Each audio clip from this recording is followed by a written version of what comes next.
స్నేహం అనే పదం ఒక గొప్ప వరం. స్నేహమే ఒక వరం. తల్లి తండ్రి తర్వాత భగవంతుడు ఇచ్చినటువంటి ఒక గొప్ప వరం స్నేహితుడు.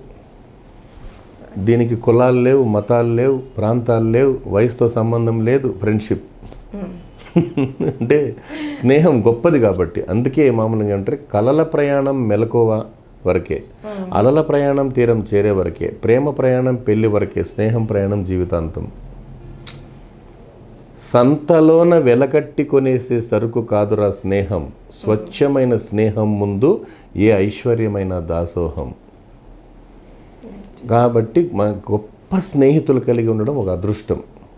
కానీ కొన్ని సందర్భాల్లో ఆ స్నేహితులే కొన్ని సందర్భాల కాడ కొన్ని ఇబ్బందులు పెట్టడం అనేటువంటిది జరిగింది. కాబట్టి అప్పుడు ఆ నమ్మకాన్ని కూడా కోల్పోతున్నారు. స్నేహం అంటే ఒక నమ్మకం మేడం. ఇప్పుడు కొంతమంది ఉన్నారు కులాలు మతాలకు అతీతంగా గొప్ప వ్యక్తులు ఉన్నారు మేడం. ఎందుకు ప్రాణం ఇచ్చి ఇప్పటికి ఉన్నారు, ఎందుకు లేరండి, ఉన్నారు.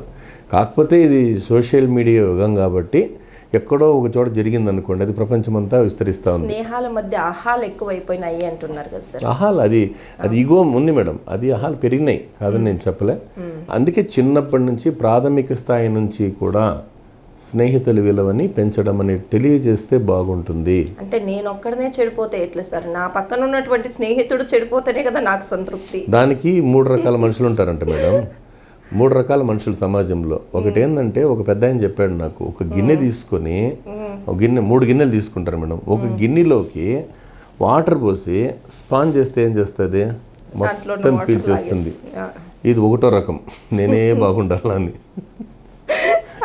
ఇంకా మొత్తం పీల్చేస్తే అయిపోయింది. ఇంక అంటే ఏమి, నాది నాకే కావాలా, నీది కూడా నాకే కావాలనే రకం.